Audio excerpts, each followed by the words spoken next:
design. We are very glad to have you all here. And before we get started with introducing our speaker, just a little bit of housekeeping. First of all, we are recording, so just note that. Our recording will be available on our YouTube channel and on our website. Please use the chat window for general conversation. And also a moderated Q&A will take place after the presentation. If you have a question and don't want to ask it yourself, you can put it in the chat with the Q right beforehand, and the moderators will identify that and work that into the questions.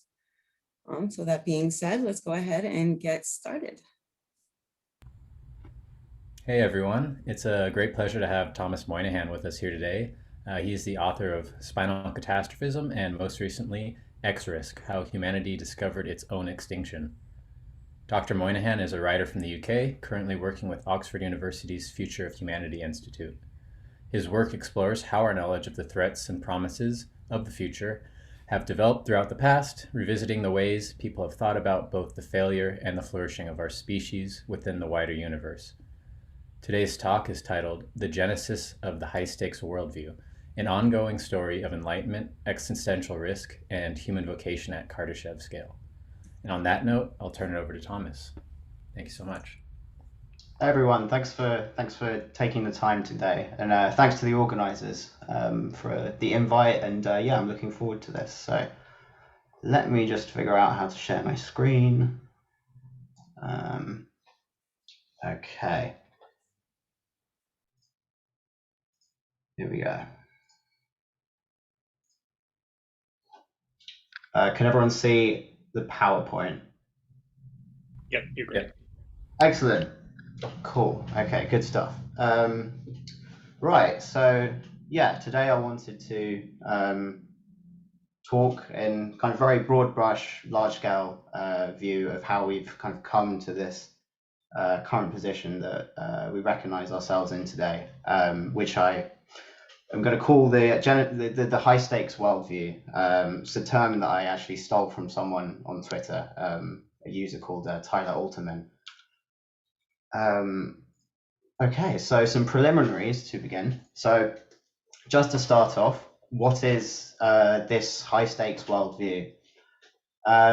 So I take it to be the idea that whatever it will be, the future will not be business as usual.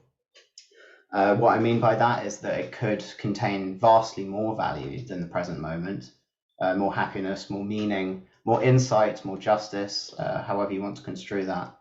But also that it could contain drastically less. It could contain the total destruction of recognizably human values. And at the worst, it could herald the irreversible extinction of humanity and the frustration of all that potential. So the high stakes worldview is the recognition that things could get far better, but also irreversibly worse.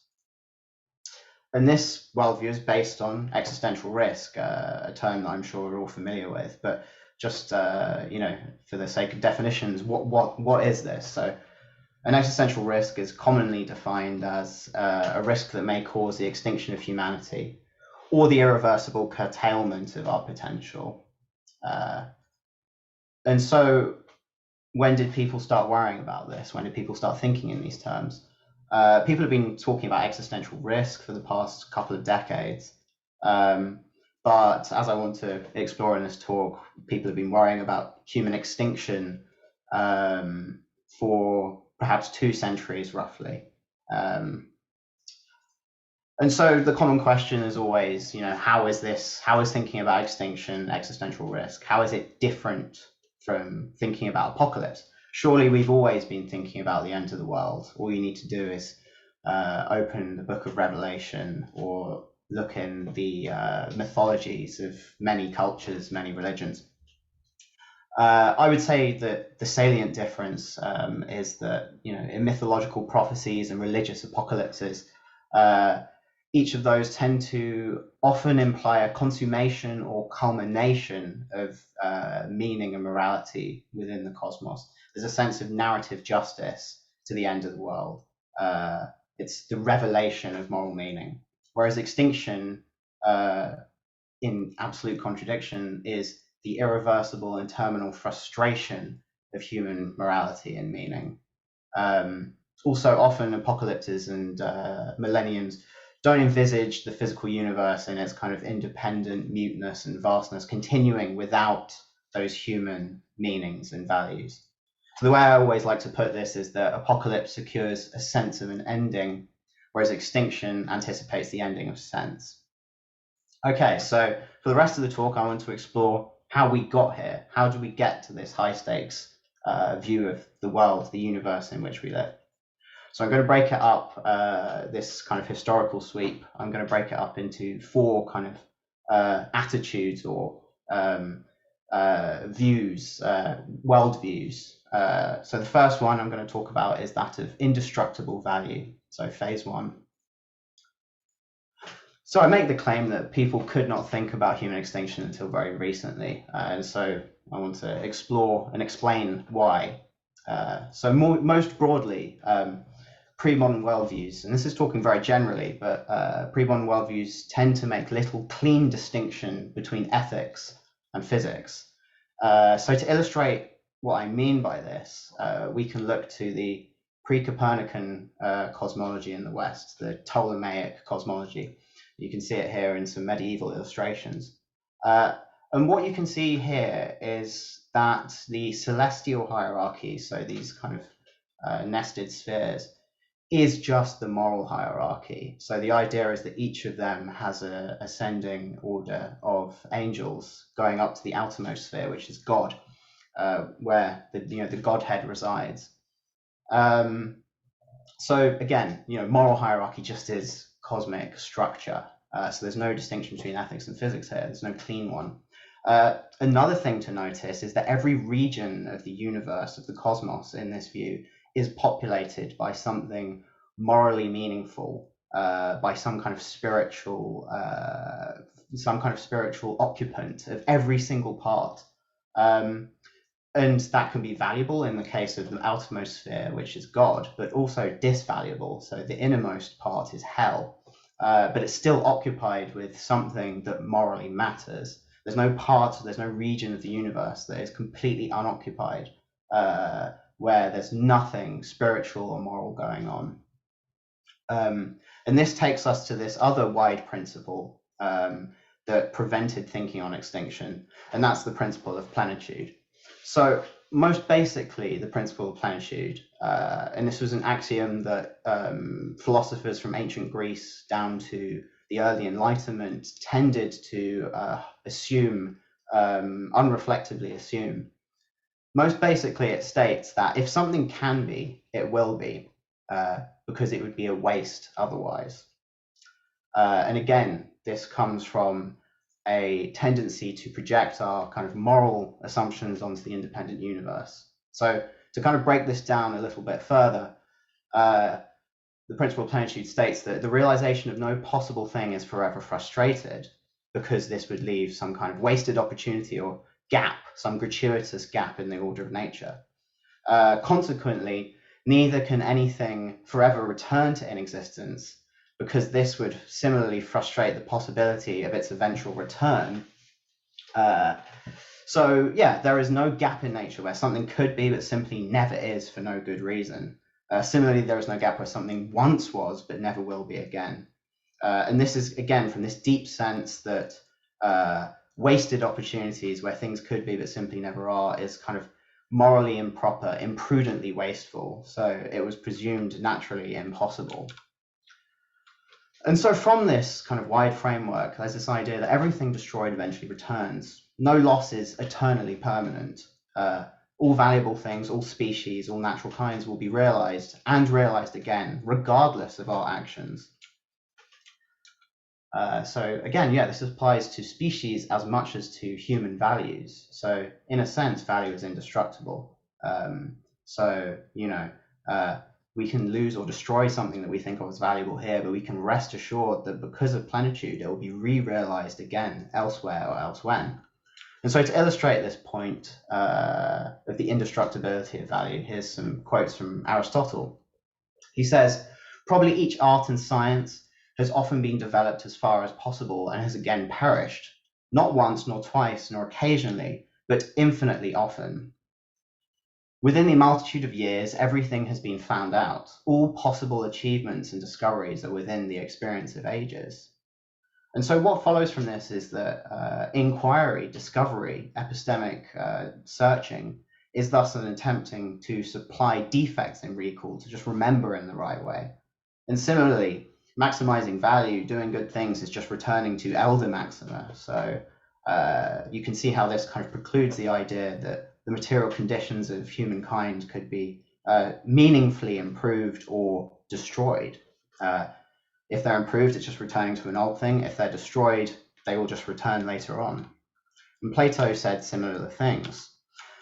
So again, this wider worldview, it presumes the indestructibility of value. Not only has everything good already happened, but it will happen again, regardless of our mishaps and misjudgments. Again, everything valuable or useful would be realized. Presuming this, it means that totally independently of our actions here and now, the amount of value of good things within the universe remains constant and conserved. And so this means that when we see Plato, for example, talking of here the periodic destruction at long intervals of the surface of the earth by massive conflagrations, it might appear at first glance that he's here kind of thinking about what we might recognize as an extinction event, as a mass extinction, a planetary catastrophe. But this is nested within this wider worldview where everything destroyed eventually returns. And so he also says the human race has been destroyed in various ways. And he actually at other points says infinitely many times, as it will be in the future too. So it's, again, that all of these destructions are nested within this wider cycle of recurrence. And just to demonstrate how this view kind of perpetuated into the medieval worldview of Christendom, here's the scholastic philosopher Caesar of Brabant, who says, the same species return in a cycle, and so also opinions and laws and religions and all other things, although because of the antiquity, there is no memory of the cycle of these. So ultimately, everything, all good things, all bad things, they will happen regardless of whether we like it or not. We cannot affect material or meaningful change on the goodness within this universe. To put this even further into relief, here's Augustine, where he says the goodness of created beings can be augmented and diminished, but all natures are ultimately good because their creator is supremely good. So he says variable good was created and is governed alone by the immutable good, which is basically saying that what we see as kind of losses or gains in value is just an artifact of our local perspective. If we could see the whole, it's just circulation, it's just constant upcycling, recycling. So this is basically this idea that we've come to recognize and call theodicy, which is the attempt to argue that all things have a moral reason or explanation, or more simply, whatever is just. And again, this links into the idea of the principle of plenitude. It comes from the same root, because plenitude basically is saying that there are no truly unexplainable or unjustifiable absences within nature. No places where something could be or was, but simply never will be or never will be again. It's giving a reason, a justification to absence just as much as presence. And so just to round this section on the indestructibility of value off, here we have Thomas Aquinas, and he's saying that given the things which actually exist, the universe cannot be better, for the order which God has established in things, and in which the good of the universe consists, most befits things. And he actually goes on to say that if we wanted to actually make the universe better, we'd have to destroy it because we'd be, in a sense, making a new one. And coming from a different angle, here's John Wycliffe, another late scholastic philosopher, saying the same thing, but from the negative way. Nothing could actually kind of remove value from the universe. He says God cannot annihilate any substance unless he annihilate the whole created universe. He who is being himself cannot destroy being. So here, this sense of the indestructibility of value again. It cannot be augmented, it cannot be diminished. And so moving on to the second epoch is one that I call cosmic nonchalance. It's from kind of 1600 to 1800.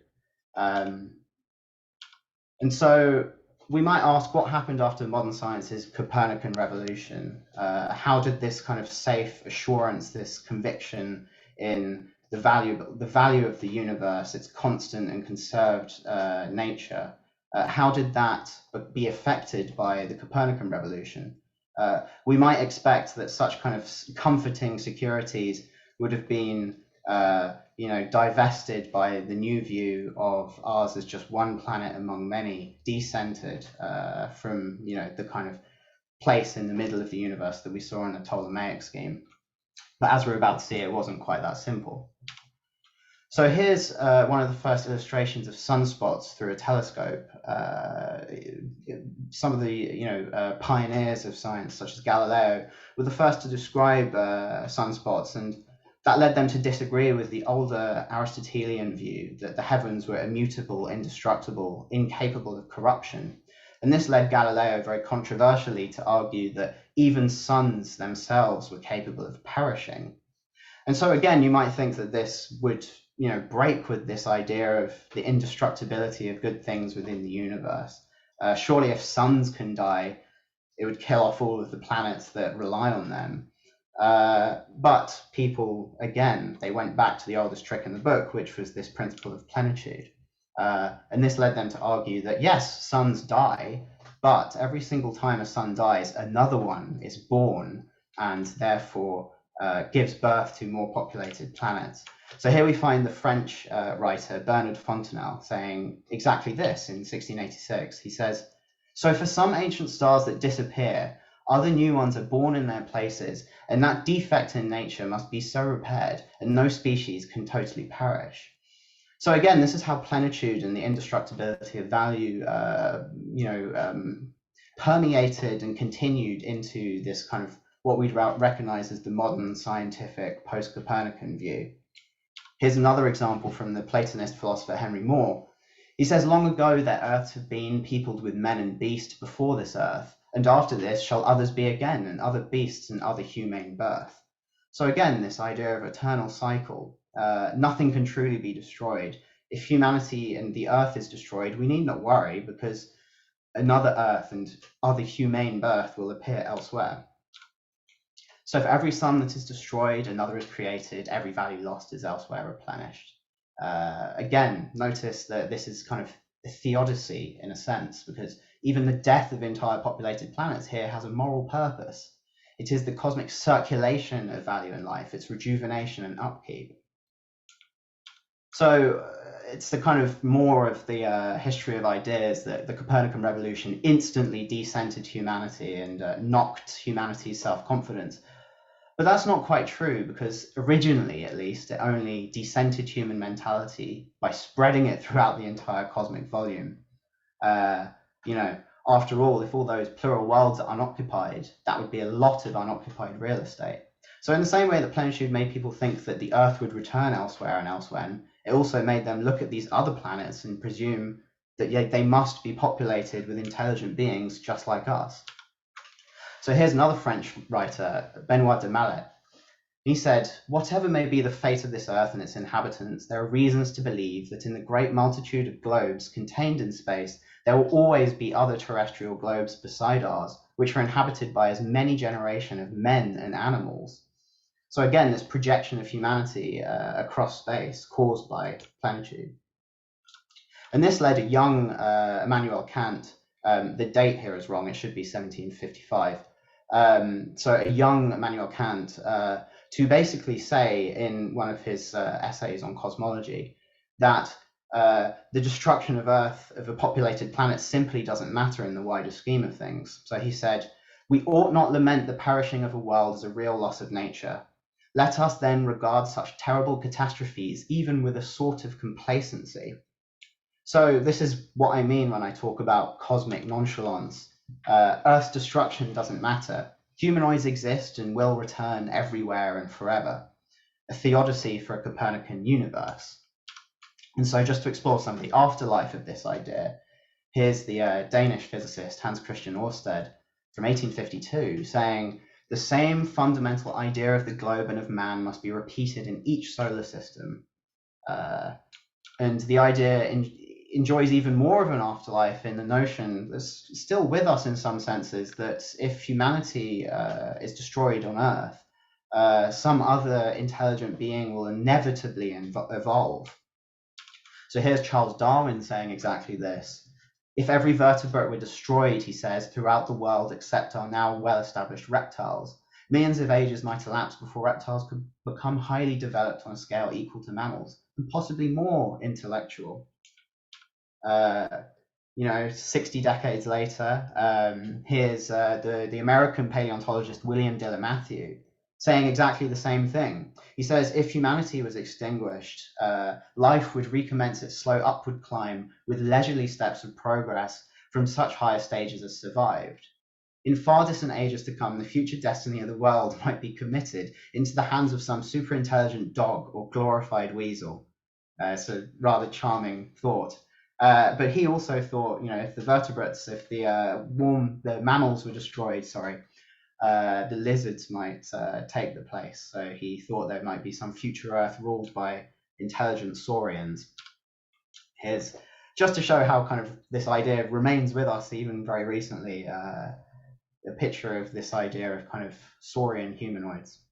So this idea, and it's part of this long tradition of plenitude, teleological thinking, and believing value is, in some sense, creating intelligent value, in some sense, the purpose, the telos, the end, the tendency of the universe. These ideas all come from this same root, I think. But now moving on to the third epoch, since at least the 1800s, another outlook had been emerging, and so I call this stage the stage of mutable value. And I'm bracketing the previous two ones as the kind of periods of theodicy.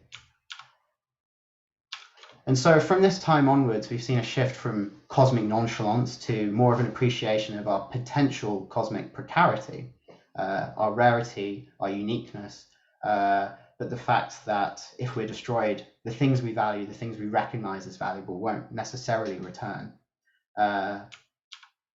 And so where does this recognition come from? I think that this shift, this kind of deep shift in our thinking, comes from the central Enlightenment insight that value is something that we make rather than something that we inherit from nature, from biological precedent or arbitrary tradition. And so here, this is a kind of paradigm of this idea stemming from Enlightenment and also Romanticism. Here's Kant saying, there remains then nothing but the value which we ourselves give our life. So value is something made, and from this idea it follows that it's capable of being augmented or destroyed dependent upon our actions. And also, by the same token, because it is something that we actively make, we should not let our moral wishes distort our objective theories or lead to wishful thinking about the cosmos at large. So this is where the importance of the Enlightenment ideal of critique comes from, this idea that we should criticize our expectations and make sure they aren't contaminated by these distorting factors. And so, because we shouldn't allow our moral wishes to distort our objective theories, we shouldn't just assume ahead of evidence that all the planets are populated or occupied by humanoids. And so one of the first statements of this kind comes from Baron de Olbach, and he said this in 1770. He said that the age-old conjecture that other planets like our own are inhabited by beings resembling ourselves is wrong and misguided, and instead we must accept that the human species is a production peculiar to this globe, and that if our planet is displaced, so too would humankind be obliged to disappear. So these are the first kind of statements of the idea that humanity might be specific and contingent upon the material conditions unique to this earth, and also its material and biological history. And so another statement of this kind from a couple of decades later comes from the German philosopher Schelling. He says, as it was naive for an earlier age of man to believe that the entire universe was constructed for the good and benefit of man, it is no less naive for our later time, to which a larger view of the cosmos is available, to go on presuming that humanoid beings are found everywhere and are the ultimate purpose. And so, two illustrations that I think really nicely portray this kind of deep shift in our thinking about our place within the wider cosmos. This is the frontispiece from Fontenelle's book, which I quoted earlier, which was published in 1686. Notice how full this representation of outer space is, how kind of populous and thronging with planetary systems it is. There's no real acknowledgement of the sheer emptiness, the sterility and barrenness of space. Now here's a illustration from Victor Hugo from 1855, so almost 2 centuries later. And here you see this more modern, what we kind of recognize more as a representation of outer space, as Earth in this kind of deep obsidian pitch black void, this idea of cosmic loneliness that we've now become used to with photos such as the pale blue dot. So as the 1900s swing around, you get scientists beginning to explicitly acknowledge that, you know, life is actually the absolute exception within what we know of as our kind of galactic cosmic environs. So here's the physicist James Jeans. He says, on any scheme of cosmogony, life must be limited to an exceedingly small corner of the universe. Life is the end of a chain of byproducts. It seems to be the accident and torrential deluges of life-destroying radiation, the essential. And so as this kind of consolidated as a consensus about our kind of wider cosmos and the inhospitability of most of it, writers started responding and acknowledging that the lessons from the kind of maturing evolutionary scientists after the modern synthesis were also implying that humanity isn't the inevitable result of evolution. So here's the anthropologist Lauren Isley from 1953. He says, lights come and go in the night sky. Men troubled at last by the things they build may toss in their sleep and dream bad dreams, or lie awake while the meteors whisper greenly overhead. But nowhere in all space or on 1,000 worlds will there be men to share our loneliness. In the nature of life and in the principles of evolution, we have had our answer. Of men elsewhere and beyond, there will be none forever. And so, you know, the question of life elsewhere is obviously remaining an open one, but what's changed here, what's the shift is that people now starting to recognize that ahead of evidence, we cannot simply assume that the universe is maximally populated and also inevitably tending towards being populated by humanoid beings. And so the context for this Isley quote is coming in the same context as Fermi's famous question, where is everybody? Surely if the universe was the universe imagined by the 17th and 18th century, one that's inevitably tending to be humanized or filled with humanity, then we'd see ready evidence of this in the night sky. And yet we don't. And this is what led Fermi to ask his famous question. And so in response to this kind of growing sense of cosmic loneliness, precariousness, here's Isley continuing from the quote just before. He says, today, as never before, the sky is menacing. Things seen indifferently last century by the wandering lamplighter now trouble a generation that has grown up to the wail of air raid sirens. So where the cosmos used to be this comforting idea of this kind of populous immensity, now it's this pressing sense of loneliness. And so I think here is a really great culmination of this tradition of kind of inevitably re-evolving humanoids. This is an anthropologist, William H. Howells, from 1960. And he asks the question that had previously just been assumed by other people. He says, but what about the chances of men coming into existence again, not elsewhere, but on this very planet? Supposing in a moment of idiot progress, we really killed ourselves off, would Homo rise again? Our hopes for repetition are not good, so he had better stay the hand that drops the bomb. Now, again, you know, there's no necessary factual claim being made here. You know, perhaps there is a chance that humans are so convergent and adaptive that something like us would reemerge in the billion years left of habitability on this planet. But again, it's this sense that we cannot just assume this, especially when we realize everything that's at stake. And so moving on now to the fourth and final epochal mood or attitude, one that I call astronomical stakes. So where the first two were this kind of comforting sense of the indestructibility of good things and the recurrence of humanoids and things that we recognize as human. And the third stage was this the sense of the beginning of recognition of precarity and the fragility of these things. This final stage is waking up to the sheer stakes, so the sheer breadth of goodness and badness in possible outcomes. So if we take this really long view, historical outlook on things, I'd say that breaking the spell of theodicy from the ancient to the medieval to the early modern worldviews is recognizing that we live in a universe where the cosmic default is the wastefulness and wasted opportunity of unoccupied emptiness and irreversible, accidental, meaningless extinctions. That's the lesson from biology. 99.9% of species that have existed have gone extinct. So in a sense, safeguarding value, or at least human value, is up to us.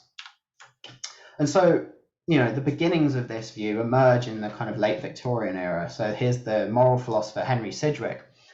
And reasoning from this idea of the mutability of value and its fragility, he says that we can meaningfully increase its long-term amount because our present actions actually affect the number of future human or sentient beings. But since value can also be destroyed by these missteps by the very same token, we must also consider as variable the very existence of human beings to be affected. And so later on in his book, Sidgwick actually recognizes that human extinction would be potentially the most morally severe outcome. So I think this is the shift that I had on the brackets on the timeline from theodicy, a worldview of theodicy, to a worldview of vocation. From the comforting conviction that nature is reasonable and prudent independently of us, to the recognition that it might depend upon us to give a reason and purpose to nature's arbitrariness and superfluity. And so what I mean by this is something that was kind of entrenched with the discovery of entropy, perhaps counterintuitively.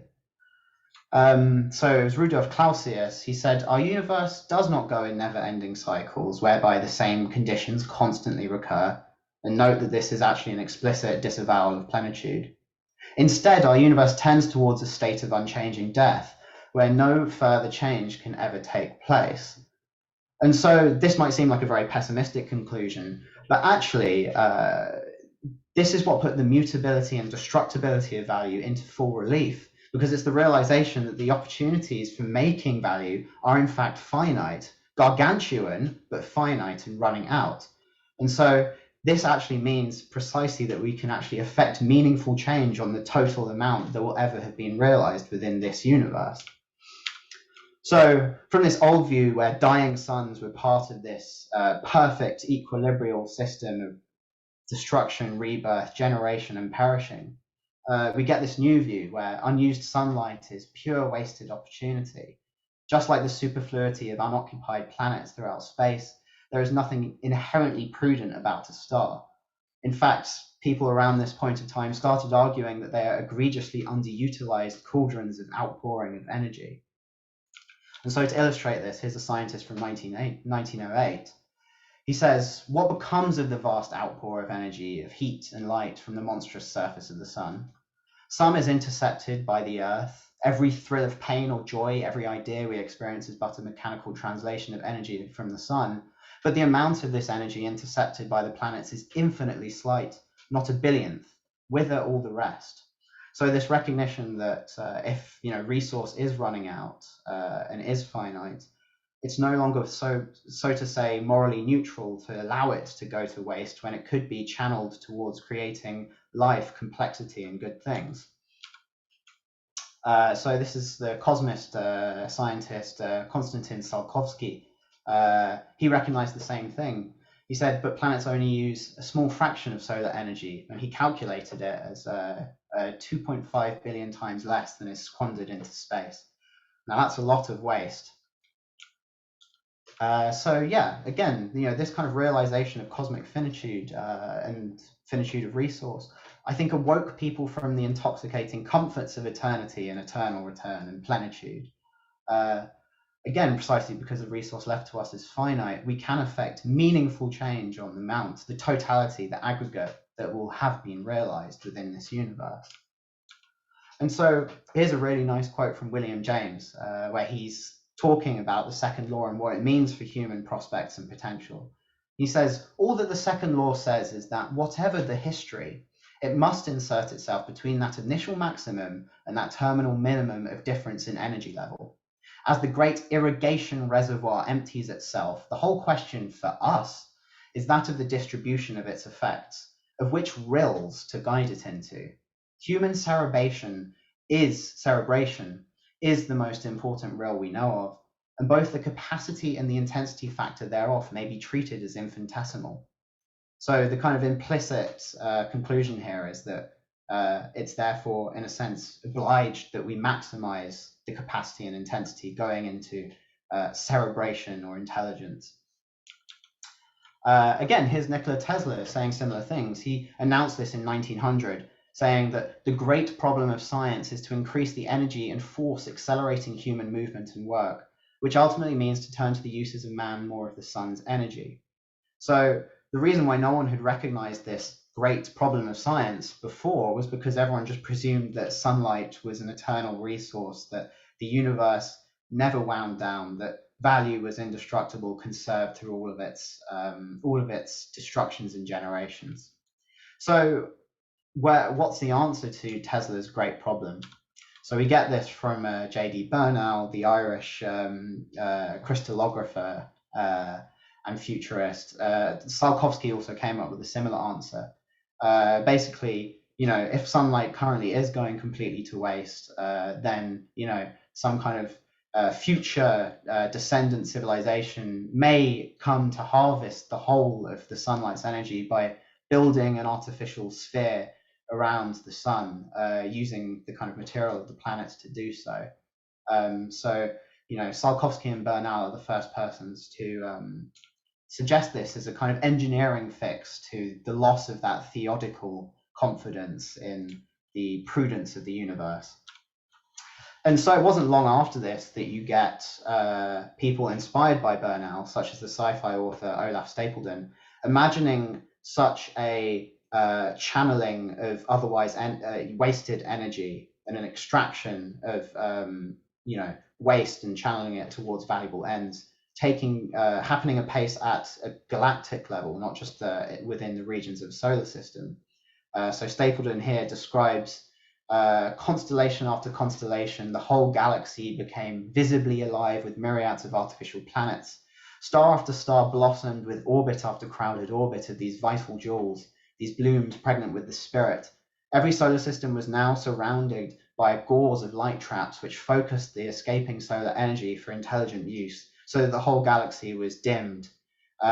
So we now recognize these light traps as Dyson spheres, and Dyson, the great physicist, explicitly said that he got this idea from Stapledon and Bernal.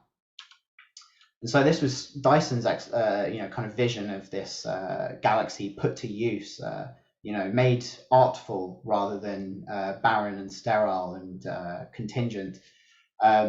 He said starlight, instead of shining wastefully all over the galaxy, would be carefully dammed and regulated. Stars, instead of moving at random, would be grouped and organized. So again, just to begin to tie this up, this wide historical shift to what is, our attitudes towards what is to be done within this kind of cosmos. The earlier view of theodicy was just believing ahead of facts, ahead of evidence, that stars are, of course, inherently prudent because we like that idea. It's morally comforting to us. But after that disillusion, the disenchantment and the breaking of that assumption, that presumption, we can then have the room to kind of answer the call to actually bring prudence to the stars, because otherwise all of that energy that could be creating life is going to waste. And so the same thing applies to the planets, should they be unoccupied, which building evidence implies is an option on the table. Theodicy was just believing the planet's inherently populated with life, consciousness, and the conversation of intelligence, whereas the modern vocational view is to recognize the opportunity to wake up the sterile and silent heavens to the richness of these things, should we want to. And so to return to Fermi's question, and this is why this question of the populousness of the galaxy becomes relevant, is, since Fermi asked this question in the 50s, obviously with Francis Drake and the kind of Green Bank and the beginnings of SETI later on, the evidence seems to be that, well, yes, the universe does seem to be largely empty of intelligent life. So by the 70s, Nikola Kardashev, so he's where I get one of the words in the title of the talk. He came up obviously with this scheme of the energetic capture of civilizations, very advanced civilizations. He reasoned that the more advanced they become, the more energy they will need, and so there's this scale of energetic capture. So the highest level was, kind of galactic capture of energy. But of course, we would readily see that, and we don't. So this is the intensification of this Fermi question. So in 1971, Nikola Kardashev said this in quite compact terms. He said there is a high probability that civilization is a universal phenomenon, should be a universal phenomenon, and yet there are no currently observed signs of cosmic activity of intelligent creatures. Here's Lem saying a similar thing from 1977.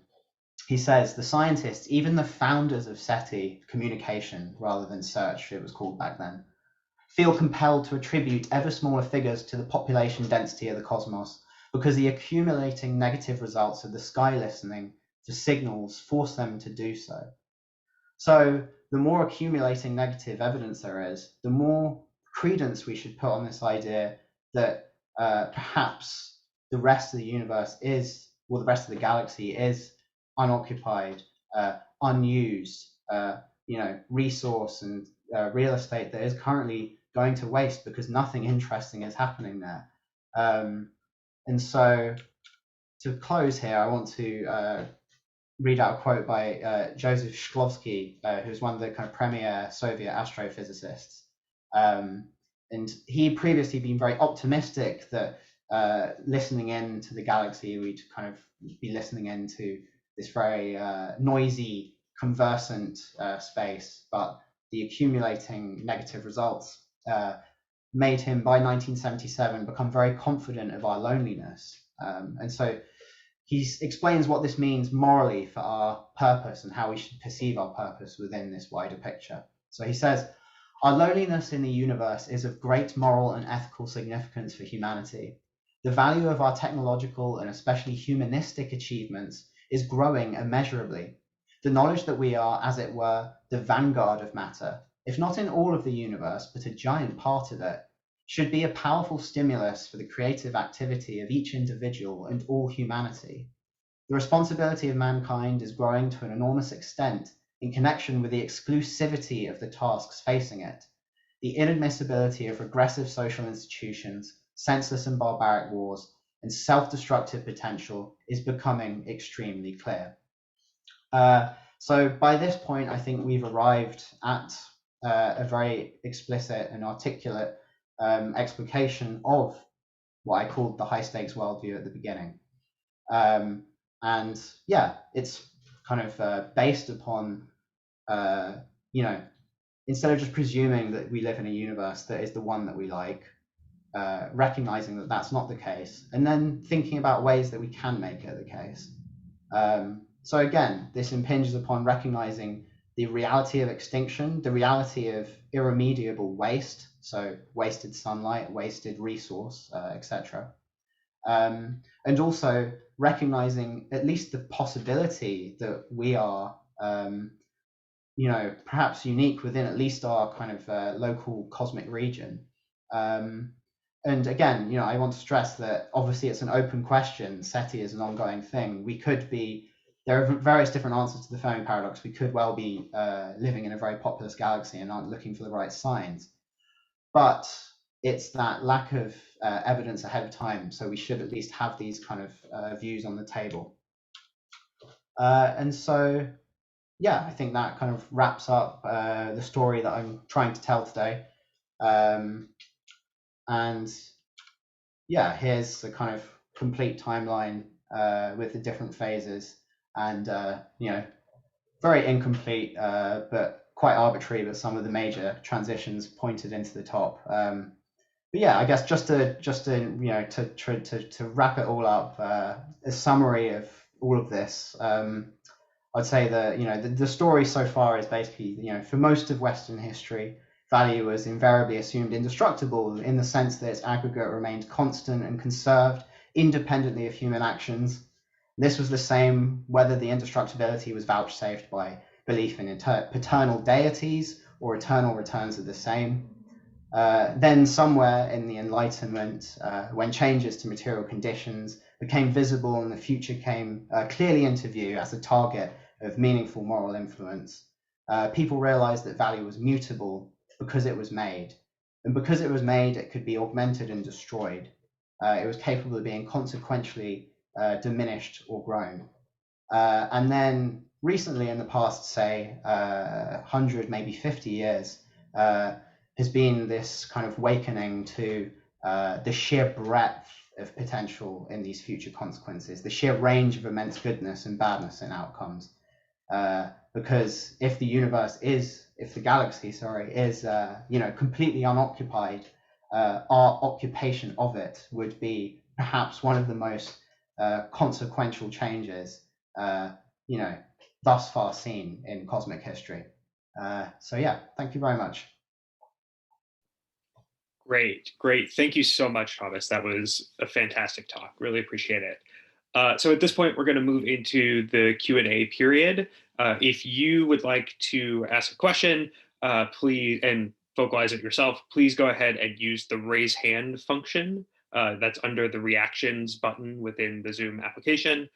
Or if you want to remain off camera and would prefer that myself or another moderator ask the question for you, please go ahead and type it into the chat preceded by a Q so that we can get you into the queue of questions.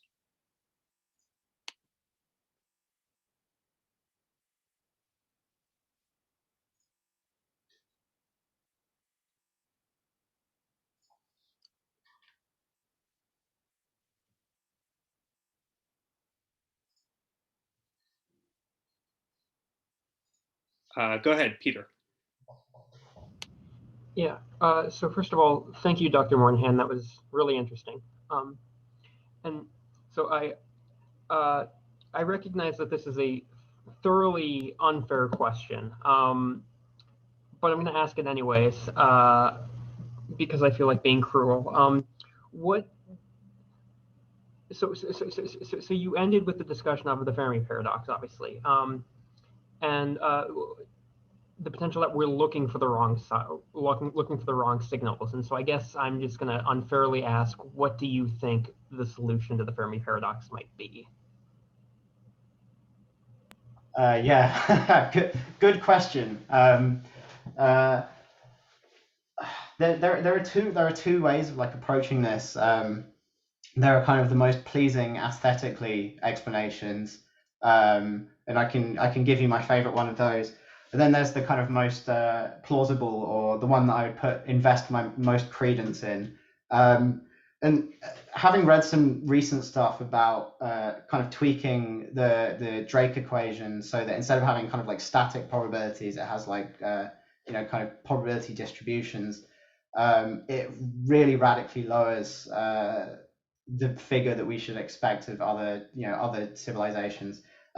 Also, stuff with observer selection effects revises downwards. So I think this idea that we are kind of the first, I think that actually I've kind of grown towards that in terms of credence recently.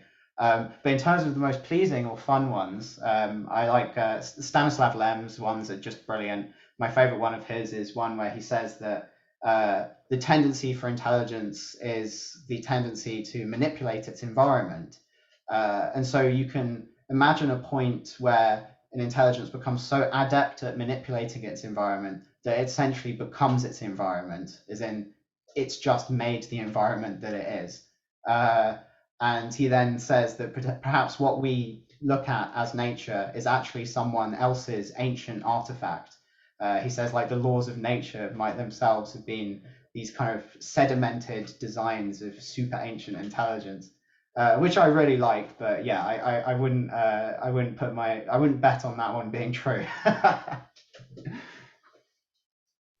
Great, thank you. If anybody else would like to get on Stack for questions, please go ahead and raise your hand. Or if you can't find that button, feel free to unmute yourself and just go ahead and ask your question.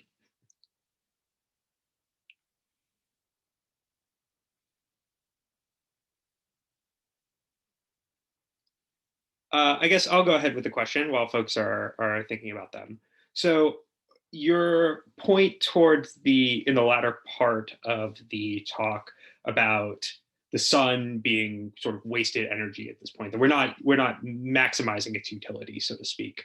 I'm thinking about one, how we talk about the sun and solar energy as renewable resource nowadays. And so should we start, is this one of the implications of this change in development of the concept of existential risk?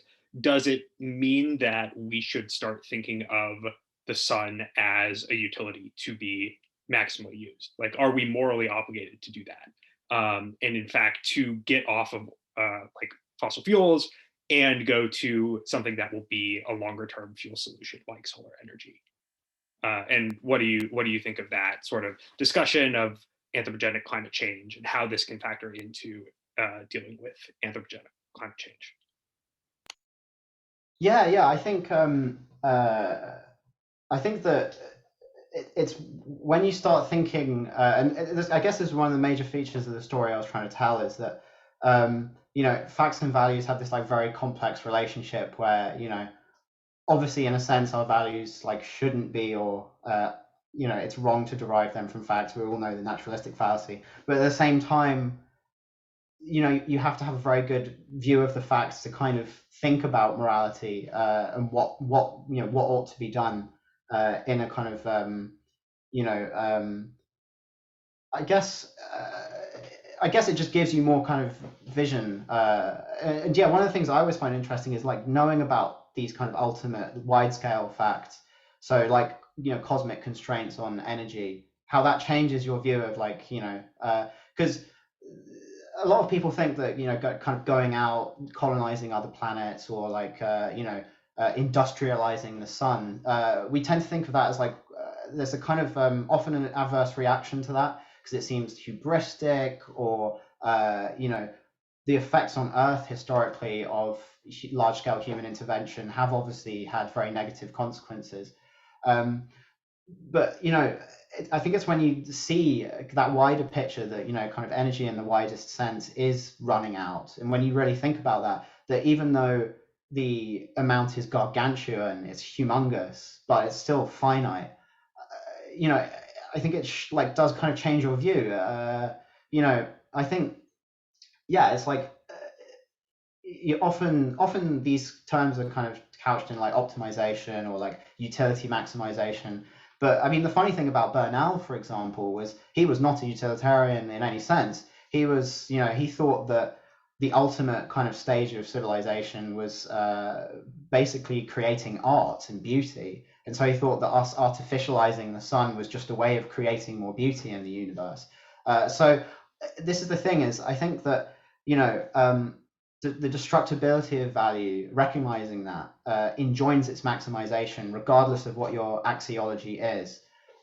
So, you might think that the terminal value of all values is creating art and beauty, but you still need more sun to create more of it.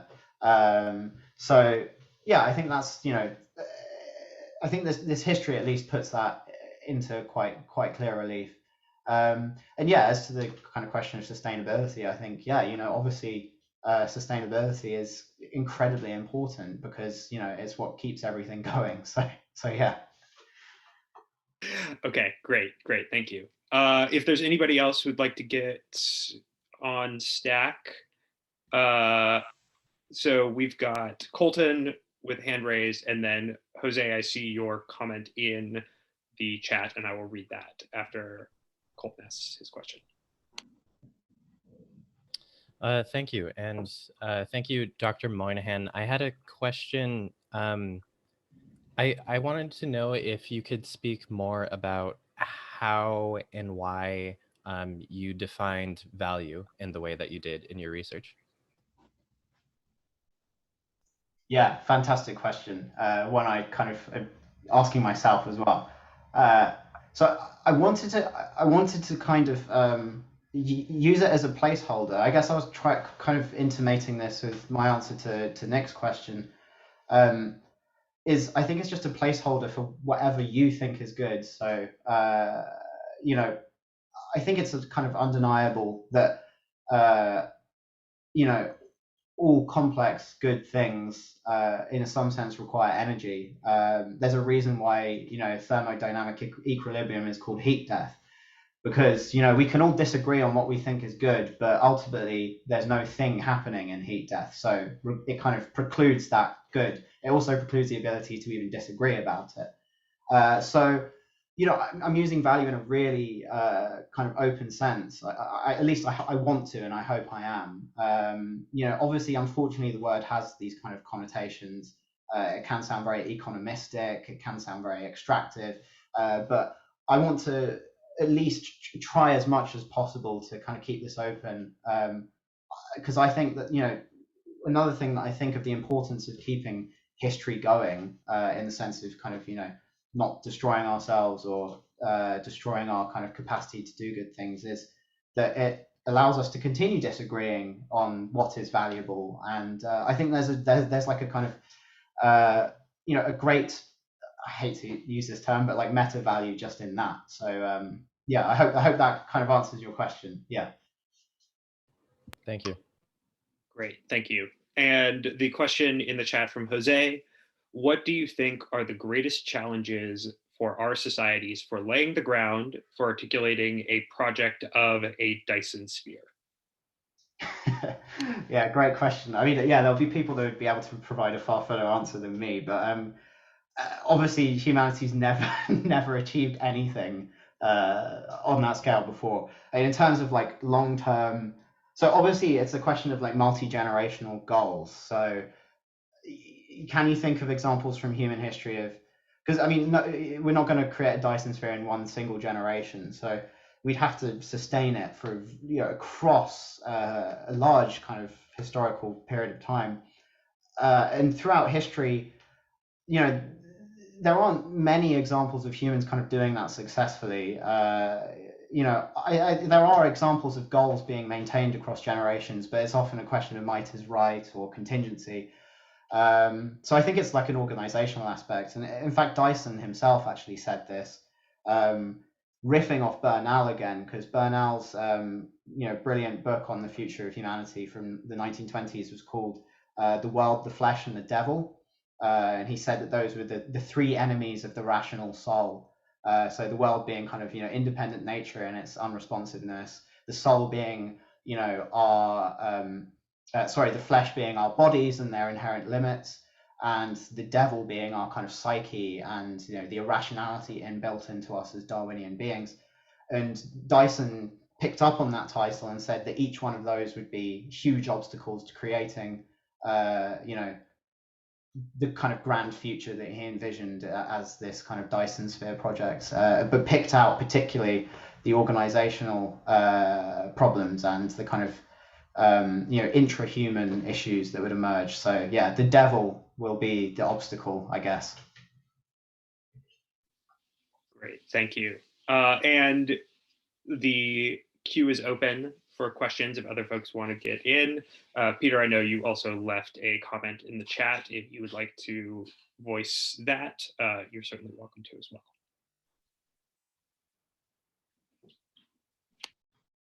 I'd like to ask a question. It's Herb Klitzner.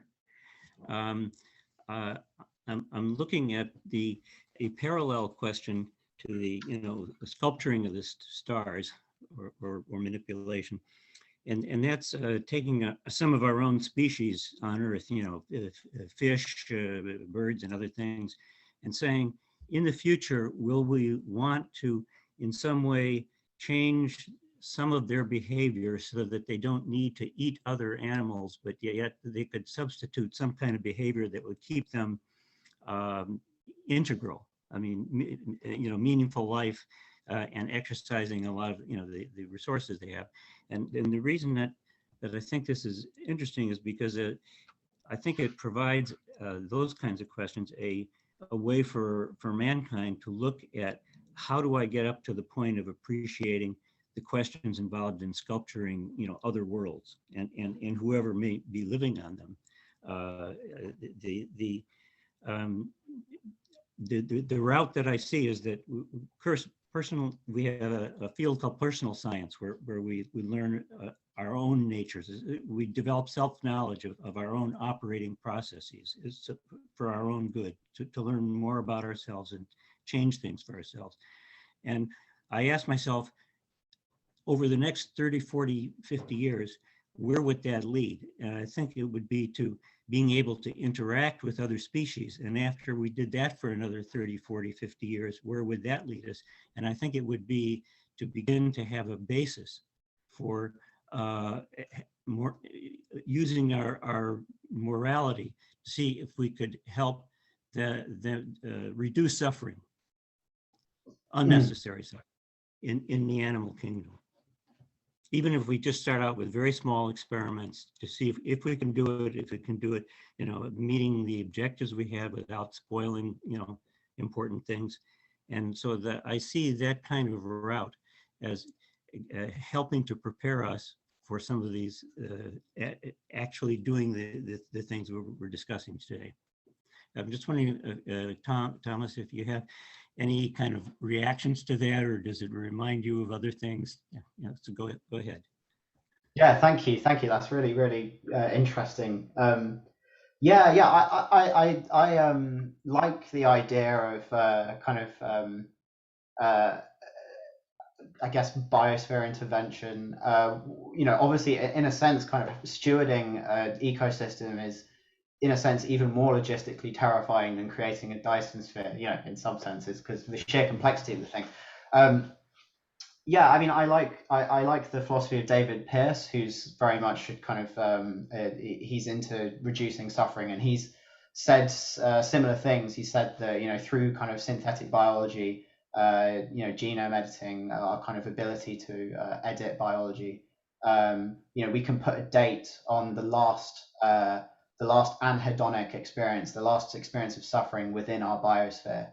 And also says that we might be able to go and do this further abroad. Obviously highly ambitious, but I like the idea, and I think it is very similar to this idea of the theodical worldview that I was explaining was that everything is right in the world.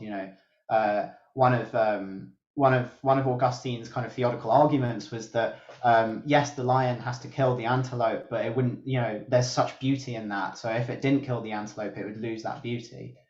And there's interesting work by the kind of Kantian ethicist Christine Korsgaard. She wrote a book called Fellow Creatures, and she argued that doing that would actually in a sense, be destroying the biosphere that actually exists. So it's actually similar to that Aquinas argument on making a better world that I spoke about earlier, where he says that if we made the world better, we'd be essentially destroying it because you'd have to remake it anew.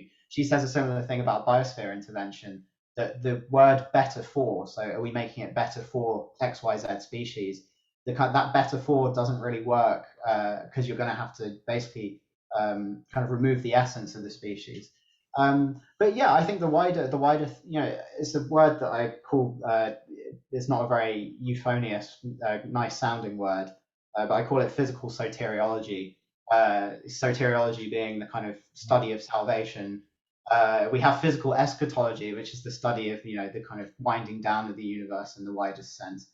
I think, yeah, physical soteriology is this idea of, we have within us these ancient impulses towards wanting the world to be a moral place. We used to mistake that impulse for reality. Now we obviously recognize that that's not the case, but how can we get there?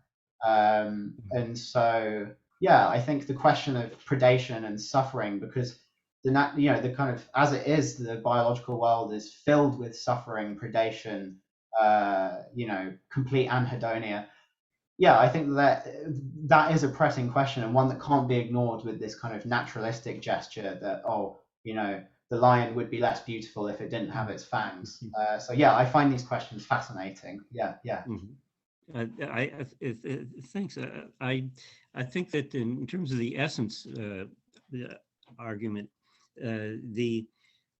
by our getting to know other species in a way where we look at them like we look at ourselves through more advanced self-knowledge that we will acquire, we will understand what that beauty is in them, what's really behind it, the meta beauty that could be expressed in many different contexts, and begin to try them out.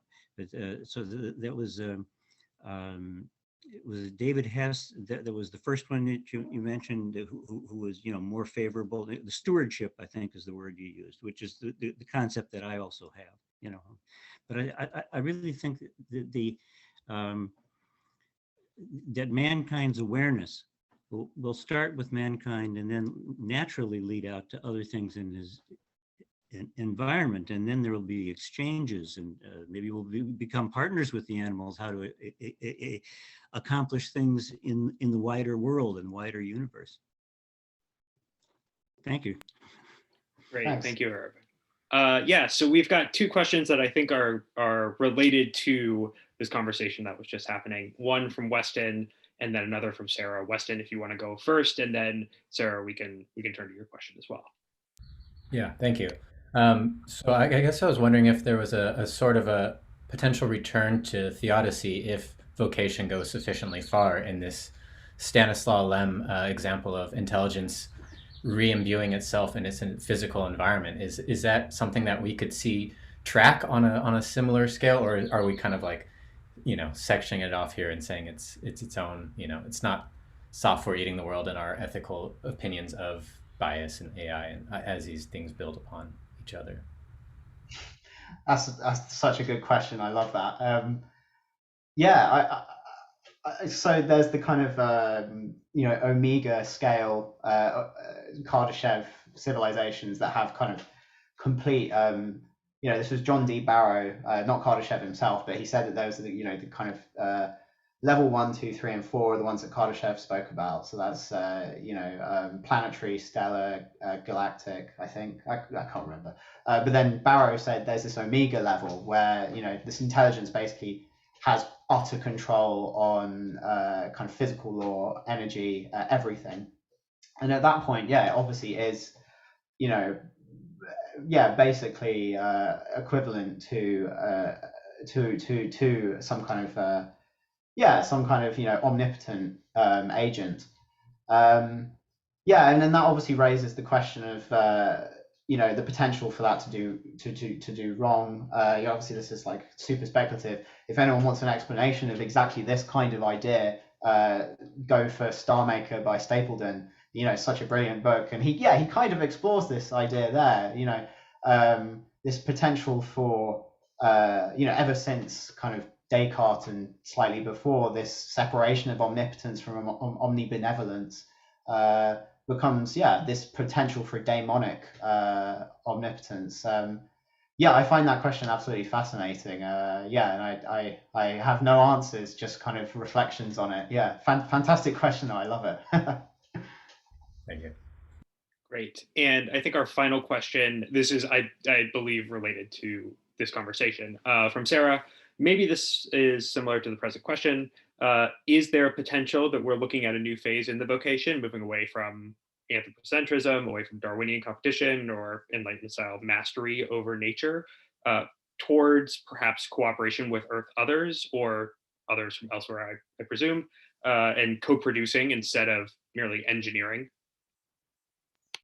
I think I actually completely agree. The case I've kind of presented is very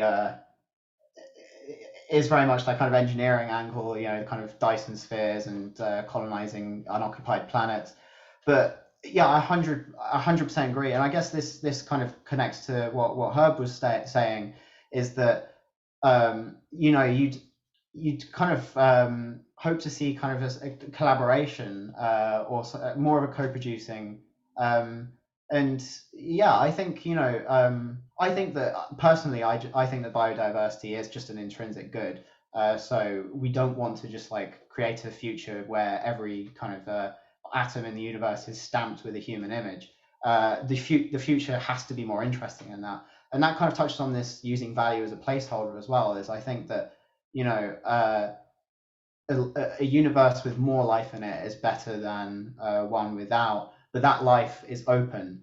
And I think that our notion of the human should also be open as well. You know, it's not this kind of the Enlightenment, you know, kind of stereotype that we're all very familiar with what that was, right?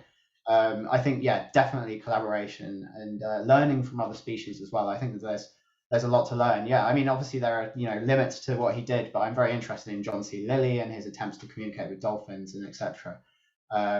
So yeah, I think just kind of stewarding biodiversity. I guess this also makes me think of David Brin's sci-fi, his idea of kind of uplift, and you know, yeah, I think there's definitely room for this, and I'd be upset if the future is just filled with more of the same. So yeah, I think, you know, biodiversity with a stress on the diversity is a good kind of in itself. Yeah.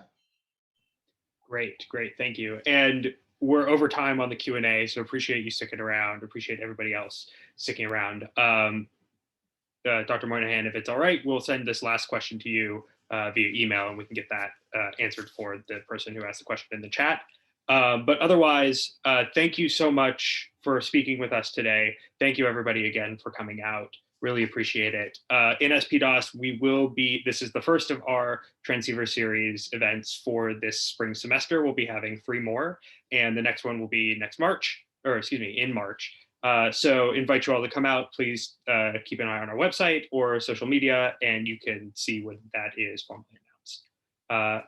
Thank you all again, and have a good rest of your days.